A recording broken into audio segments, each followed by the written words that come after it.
আমি 2007 সালে আমি ইন্ডিয়া পালিয়ে যাই, বহরমপুর হয়ে, মুর্শিদাবাদ বহরমপুর হয়ে আমি চলে যাই কলকাতা। এর মধ্যে একজন লোকের সাথে আমার পরিচয় হয়, অনিল। আমি অনিলকে চিনতাম না, সেদিন উপরওয়ালা আমাকে অনিলকে মিলিয়ে দিয়েছিল।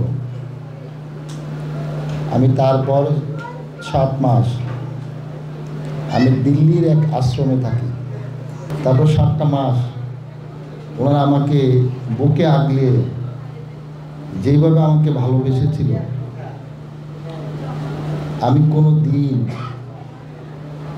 আমার মাকে যেমন ভুলতে পারবো না, ওই আশ্রমে ঘটে যাওয়া কিছু ঘটনা আমি কখনোই বলতে পারবো না।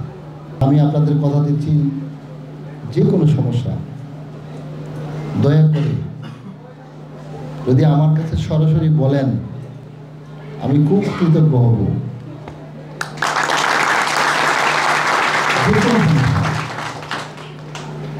যে কোনো সমস্যা আপনারা সরাসরি, কারও দরকার নাই।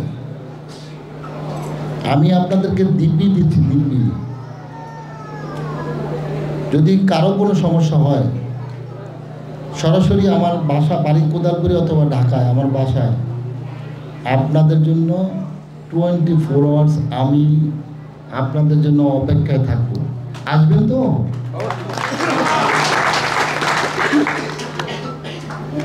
বৌদিরা, দাদারা আসবেন তো? আমি দল, মত, বর্ণ, গোত্র, ধর্ম, বর্ণ, আমি আপনাদের সন্তান, আপনাদের ভাই। আমি আপনাদের, আপনারা আমার নাম কি? দাদারা, আপনারা আমার নাম? বৌদিরা, আমি আপনাদের। তাহলে কথা থাকলো, যেহেতু আমি আপনাদের, সুতরাং যে কোনো বিষয়ের জন্য আমি অপেক্ষা থাকবো আপনাদের বিষয়ে। ঠিক আছে?